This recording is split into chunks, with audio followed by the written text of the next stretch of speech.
l'Assemblée chrétienne de grand-mère dans mon bureau à un moment donné. Ben voilà, ça ressemble à ça. Je suis dans le sommet d'un triangle. Petite maison en triangle à Mont-Carmel, puis là, vous êtes, c'est ça, dans mon bureau, avec une partie des vieilles Bibles hein, que, entre autres, vous m'avez permis de ramasser. Puis, puisqu'on n'a pas eu le temps encore, je voulais vous montrer quand même celle-là. Cette vieille Bible-là, c'est ma plus vieille, 1553. C'est vieux, ça.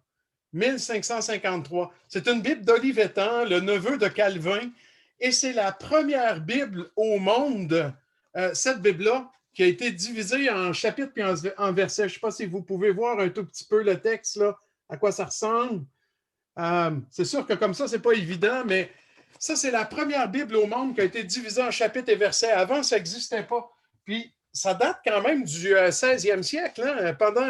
Pendant tous ces premiers siècles, ces 1500 ans de l'histoire de l'Église, les Bibles n'avaient pas ces divisions en chapitres et versets. Au mieux, il y avait des marques de paragraphes, mais vous imaginez retrouver un passage dans des Bibles qui n'a pas de chapitre verset. Ça devait être tout un défi pour les croyants dans ce temps-là. Ben voilà, ils apprenaient à apprendre en fait le contenu des livres, puis ils retenaient une bonne partie de tout ça, puis ils réussissaient quand même à s'y retrouver ici et là, mais quelle facilité pour nous maintenant d'avoir ces divisions en chapitres et versets. Et puis, c'est en français qu'on a mis ça dans une Bible. Tout langage confondu, c'est la Bible en français qui a été la toute première à avoir ce genre de division-là. Puis voilà, ça faisait partie du lot des Bibles de M. Strout que j'ai pu hériter là, de par votre assistance. Puis voilà, maintenant, sont entre bonnes mains. Et puis, j'ai hâte de pouvoir vous les présenter sur place aussi. J'ai toujours cette idée là, de faire en fin de compte, un historique de l'histoire de la Bible française, mais avec des Bibles. Donc, de le voir live sur des tables, ça va être quand même quelque chose. Puis j'ai hâte qu'on puisse faire ça. On a hâte que la situation se replace. Alors, ce soir, nous allons terminer l'étude de la première épître de Jean. Je vous invite à prendre déjà cette épître-là. Nous sommes au chapitre 5 et à partir du verset 13 jusqu'à la fin, nous allons donc traverser ces derniers versets-là. Et je pense qu'on peut voir une triple division de ces derniers versets. Il y a trois éléments principaux enseignés par Jean à la toute fin de sa première épître.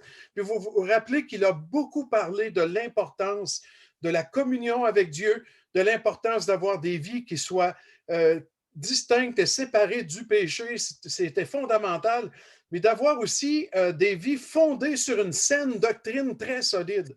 Puis à la toute fin, Jean résume tout ça par 3 points. L'assurance que nous trouvons dans le Seigneur, puis on va voir en 3 domaines particuliers.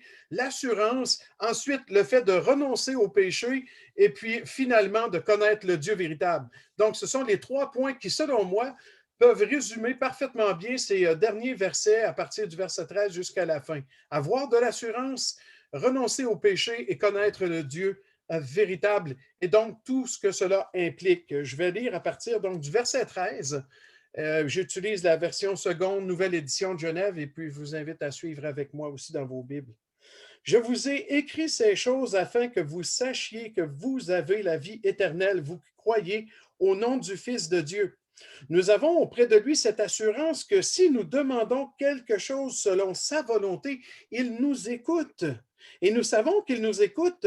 Et si nous savons plutôt qu'il nous écoute, nous savons que nous possédons la chose que nous lui avons demandée, quelle qu'elle soit. Si quelqu'un voit son frère commettre un péché qui ne mène point à la mort, qu'il prie, et Dieu donnera la vie à ce frère. Il la donnera à ceux qui commettent un péché qui ne mène point à la mort. Il y a un péché qui mène à la mort. Ce n'est pas pour ce péché-là que je dis de prier. Toute iniquité est un péché, et il y a un tel péché qui ne mène pas à la mort. Nous savons que quiconque est né de Dieu ne pratique pas le péché, mais celui qui est né de Dieu se garde lui-même, et le malin ne le touche pas. Nous savons que nous sommes de Dieu et que le monde entier est sous la puissance du malin. Nous savons aussi que le Fils de Dieu est venu, qu'il nous a donné l'intelligence pour connaître le véritable, et nous sommes dans le véritable en son Fils Jésus-Christ. C'est lui qui est le Dieu véritable et la vie éternelle. Petits enfants, gardez-vous des idoles. Quel texte remarquable. Je trouve que c'est toujours particulier de voir à quel point Jean peut aller en profondeur avec des mots simples. Ce ne sont pas des mots compliqués, mais quand ils sont tous mis ensemble comme ça et forment les phrases de Jean, on entre dans une profondeur vraiment inégalée, tout à fait particulière. Donc, je crois vraiment que ce texte-là peut être divisé dans les trois sujets thématiques que je vous ai parlé. Et premièrement, on regarde les premiers versets 13 jusqu'à 15 qui nous parlent surtout d'assurance. Donc, l'assurance que nous trouvons dans notre Dieu. Mais ça passe par l'Écriture et ça passe par ce que l'Écriture enseigne. C'est exactement ce que Jean veut dire lorsqu'il dit « Je vous écris ces choses afin que vous sachiez que vous avez la vie éternelle, vous qui croyez au nom du Fils de Dieu. » C'est où qu'on peut trouver l'assurance du salut? Parce que c'est de ça dont ça parle. Où peut-on trouver l'assurance du salut? Ce n'est pas une question de sentiment ou d'émotion ou de ressentir quelque chose. Ce n'est pas complètement exclu, ça en fait probablement partie, mais a priori, l'assurance du salut n'est pas basée sur un sentiment, mais sur la connaissance de quelque chose qui est pleinement révélé, écrit dans la parole de Dieu. C'est en lisant la Bible qu'on arrive à une telle assurance. C'est pour ça que Jean, vous le savez, on avait souligné ça au départ, il insiste sur le fait d'écrire les choses. Pour lui, ce n'est pas uniquement de partager son expérience en tant qu'apôtre, ce qu'il a vécu lui-même avec le Seigneur, ce qui est déjà un grand héritage. Nous l'avons vu au début du chapitre 1. L'Épître avait débuté en disant ce que nous avons vu, touché, contemplé. Voilà, ils avaient vécu avec le Seigneur. Mais c'était plus important pour Jean de mettre par écrit ces vérités fondamentales que simplement que raconter son expérience ou même s'appuyer sur ce qu'il avait vécu dans son expérience. D'écrire ces choses avait pour but d'affermir la confiance des chrétiens dans le salut qu'ils ont trouvé en Christ. C'est pour ça qu'ils ont écrit « Je vous ai écrit afin que vous sachiez ». Mais on peut difficilement savoir et trouver cette assurance si on ne lit pas. C'est pour ça que nous encourageons constamment nos frères et sœurs à lire la parole de Dieu parce que à travers cette lecture, on arrive à la fermeté dans l'assurance de notre salut et donc de moins en moins, le doute va nous assaillir. Plus on lit la parole de Dieu, plus on la garde dans nos vies, eh bien, plus nous trouvons cette assurance de notre propre salut, et puis les doutes disparaissent, et finalement, on arrive avec une assurance qui est inébranlable et qu'il n'y a rien qui peut vraiment toucher à ça. Pourquoi? Parce que en réalité, on découvre toute la personne et l'œuvre de Dieu, de son Fils Jésus-Christ dans l'Écriture, et c'est en réfléchissant sur ce qu'il a fait, sur ce qu'il est, qu'on découvre qui il est, qu'on apprend à le connaître et que notre relation est affermie avec lui. Vous savez, imaginez qu'on n'avait pas la Bible, on entend parler de Dieu et puis on doit développer une relation sur ce qu'on vit à tous les jours. Ben, la vie est tellement éphémère en soi que parce que nous sommes toujours dans des corps mortels liés au péché que franchement, on serait comme dans une vague, on ne serait jamais certain ou on aurait très peu d'assurance. Mais parce qu'on a l'Écriture, que tout est là, tout est écrit, on peut lire, comprendre ce qui est dit du Seigneur et avoir une foi affermie. Quand quand Jean a rédigé son évangile à propos de Jésus, il avait dit à la fin que c'était son but visé, c'était que les gens croient en lui et qu'ils aient la vie en son nom. Bien, c'est un peu le même but poursuivi ici dans cette épître où il dit à la toute fin que ceux qui croient en son nom, ils vont trouver l'assurance de leur salut parce que c'est ce qu'ils vont découvrir dans les pages de l'Écriture. Croire en son nom, ça signifie beaucoup plus que savoir son nom, Jésus, ou même Jésus-Christ. Le nom dans l'Écriture va beaucoup plus loin. Ça parle de tout le caractère, de toute l'identité, enfin de tout ce qu'une personne est. Alors, de croire au nom du Fils de Dieu, c'est de comprendre qui il est, ce qu'il a fait et quel privilège. Et ça, c'est une grâce. C'est Dieu qui se révèle et qui nous amène à cette révélation-là. Donc, nous trouvons l'assurance pour notre salut en découvrant qui est le Seigneur à travers ce que l'Écriture nous enseigne à propos de lui. Mais Jean rajoute que d'un point de vue pratique aussi, dans notre communion avec lui, nous pouvons également avoir de l'assurance, non seulement de notre salut, mais de cette relation avec lui. Et il va utiliser la prière comme illustration de cette relation-là. Je pense que Jean aurait pu prendre autre élément. Il aurait pu parler de la communion avec le Seigneur dans l'écoute de sa parole, par exemple, mais il a choisi la prière ici à ce passage pour qu'on puisse réaliser que cette relation-là, elle est vivante, elle est authentique, puis trouver notre assurance dans cela. Et il va utiliser la prière, par exemple, de demander selon sa volonté. Bien, nous savons qu'il nous écoute. Ça, c'est une déclaration d'assurance. Si nous prions le Seigneur et nous lui demandons quoi que ce soit selon sa volonté, bien sûr, pas pour nécessairement pour satisfaire à nos désirs, mais plaire au Seigneur, connaître sa volonté, il nous écoute. Ça, c'est tout un privilège de savoir que Dieu nous écoute. Et la deuxième assurance qu'on trouve dans le même contexte, c'est qu'on a l'assurance que non seulement il écoute, mais il répond aussi. Et c'est ce qu'on voit dans le verset 15 où il est dit, et nous savons qu'il nous écoute. Si nous savons qu'il nous écoute, pardon, nous savons que nous possédons la chose que nous lui avons demandé, quelle qu'elle soit. Pas dans le sens où parce qu'on sait qu'il nous écoute, n'importe quoi qu'on va lui demander, il va nous le donner. C'est toujours conditionnel à selon sa volonté. D'ailleurs, ça, c'est une règle fondamentale en lien avec la prière. On peut apporter toutes les prières qu'on veut devant le Seigneur, et quand on cherche sa volonté, on peut s'attendre à 3 réponses, oui, non ou attends. Mais le Seigneur répond. Et c'est l'assurance que Jean donne ici aux croyants auxquels il s'adresse, c'est que Dieu donne tout ce qu'on demande selon sa volonté, et c'est la preuve qu'il nous écoute, et c'est la preuve que nous sommes en relation avec lui. C'est pour ça que ces versets-là, les versets 14 et 15, 13, 14 et 15, pardon, nous parlent vraiment de ce concept d'assurance qu'on va trouver dans les Écritures à travers la relation qu'on va développer avec le Seigneur. Moi, ça me réjouit beaucoup parce que si je me fie seulement à ce que je ressens, il y a des fois que j'ai l'impression que Dieu ne m'écoute même pas. Il y a des fois, j'ai l'impression que Dieu ne répond pas, que ça tombe comme dans le vide. Mais ça, c'est des impressions que je peux ressentir et qui peuvent être faussées pour toutes sortes de raisons.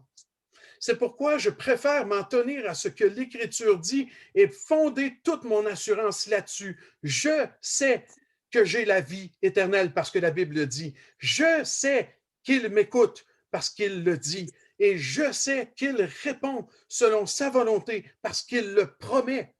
Ça, c'est beaucoup plus solide. Il n'y a rien qui peut ébranler ça. Rien ne dépend de moi là-dedans.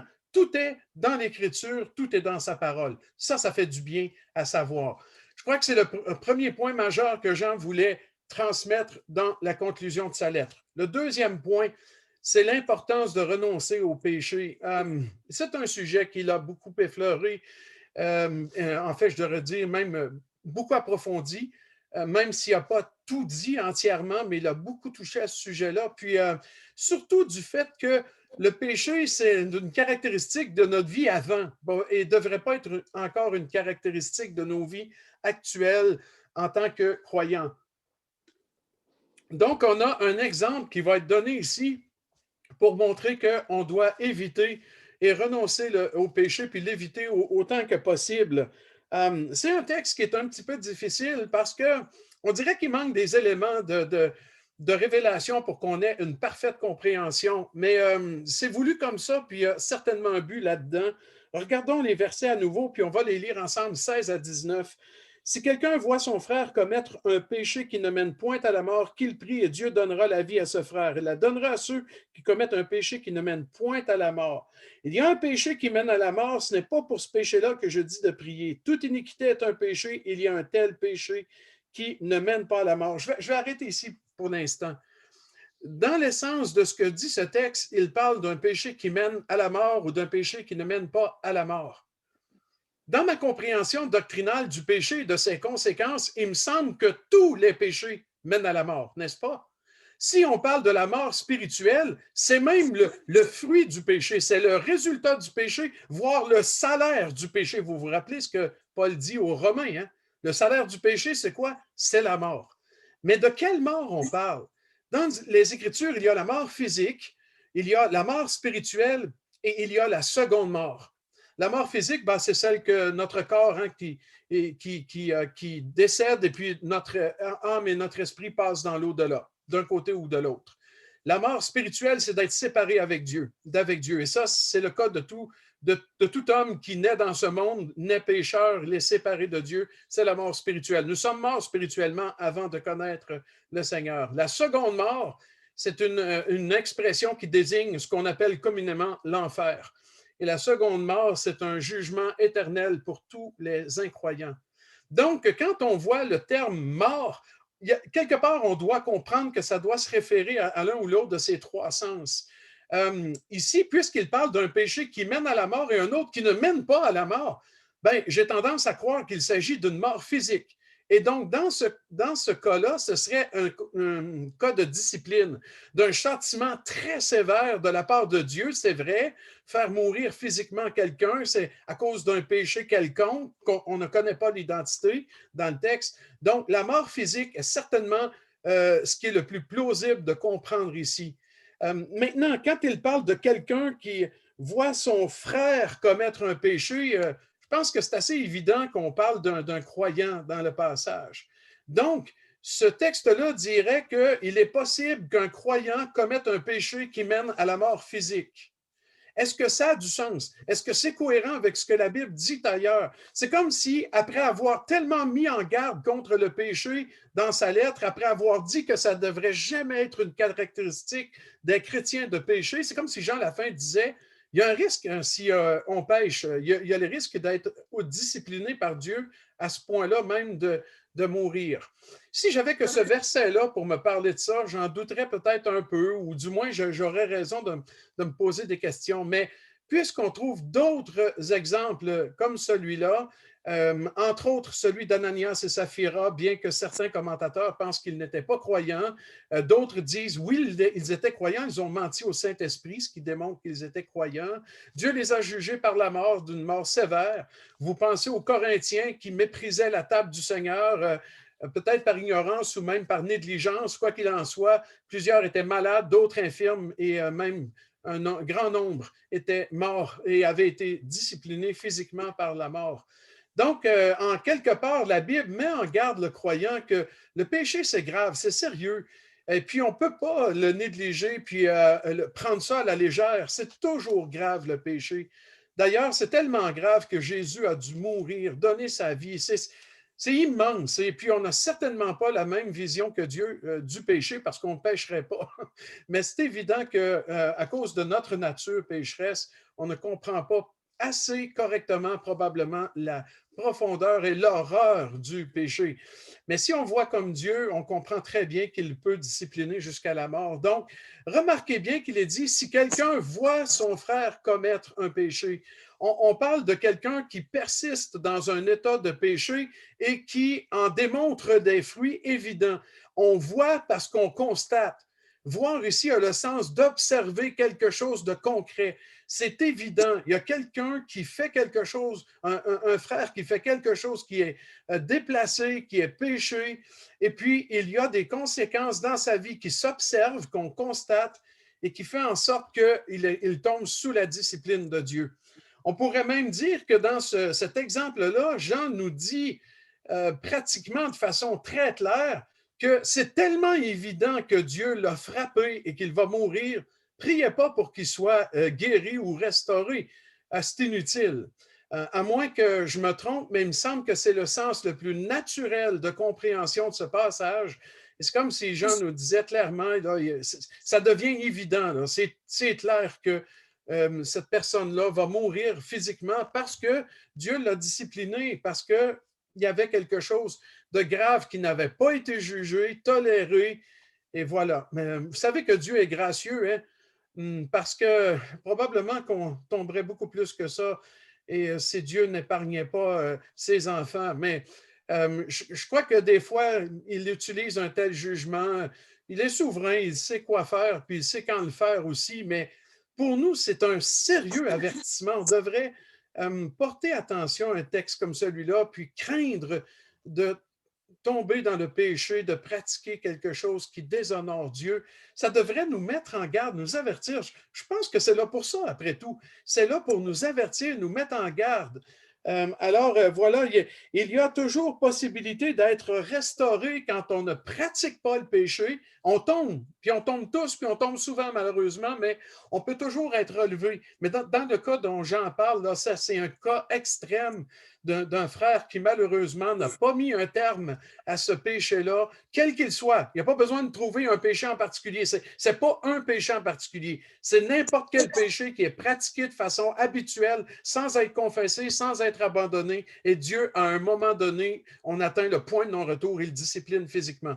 Je ne dis pas que Dieu fait ça souvent, mais je dis que Dieu peut le faire encore, il n'y a aucun doute. Et pour moi, c'est suffisant pour éprouver de la crainte et me retirer le plus possible du mal, puis de confesser à Dieu. Dès que tu prends conscience qu'il y a quelque chose qui tourne par rond, il y a un péché, il faut l'abandonner et le confesser immédiatement au Seigneur. Je crois qu'essentiellement, c'est ça que le texte nous dit. Hein? Il est vraiment une question d'évidence. C'est évident que c'est un péché qui a des conséquences jusqu'à la mort physique.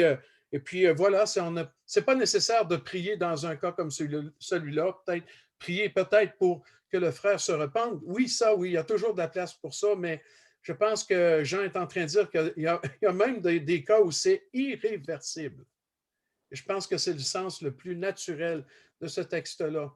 Je suis conscient que probablement d'autres interprètes qui vont dans un sens différent peut-être, mais on a probablement là la pensée conservatrice du plus grand nombre, ce que je viens de vous communiquer et ce qui, à mon sens, là, est plus cohérent avec l'ensemble de ce que Jean a écrit. Il a tellement insisté sur le fait que des chrétiens ne devraient pas pratiquer le péché que peut-être une conclusion à propos, juste à point, pour servir d'avertissement solennel.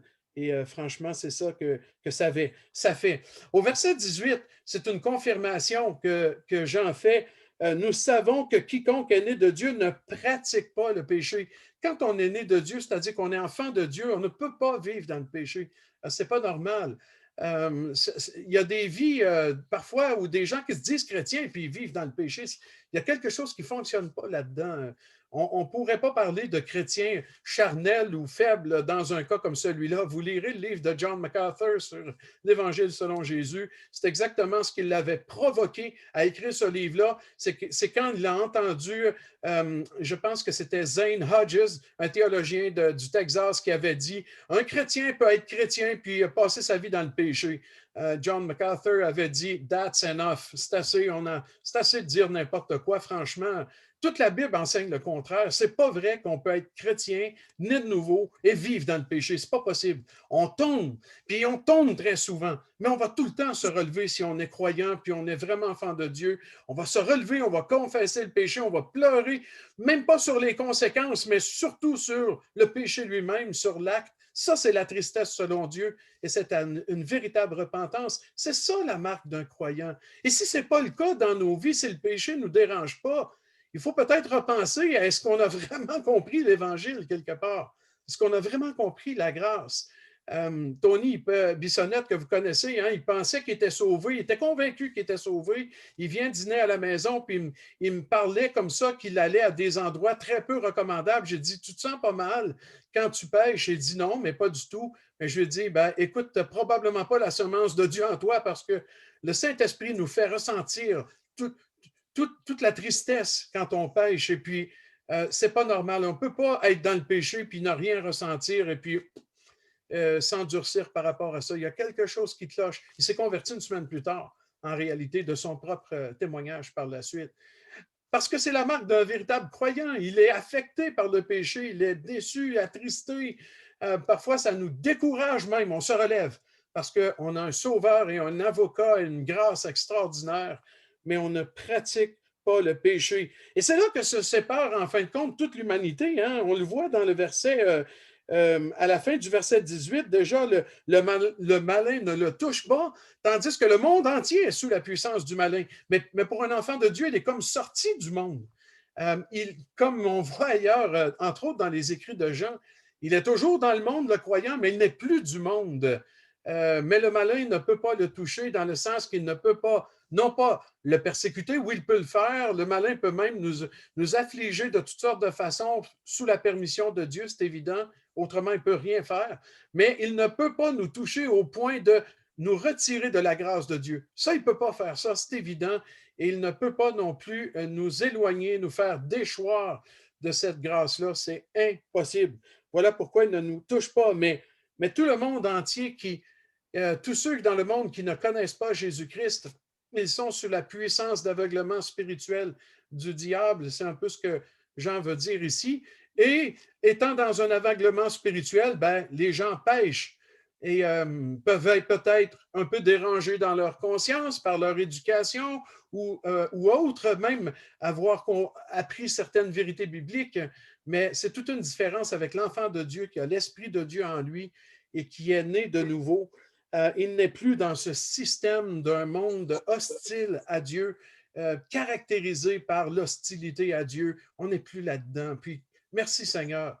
On est tellement heureux de lui appartenir, d'être pardonné de nos péchés, puis de pouvoir vivre des vies maintenant qui ne sont pas caractérisées par le péché, même si on tombe encore. Ce sera dans la conclusion de Jean, après avoir parlé de ça, donc le fait de renoncer au péché, de ne pas pratiquer le péché, puis de se sentir averti par cet exemple-là d'un péché qui peut même mener à la discipline physique.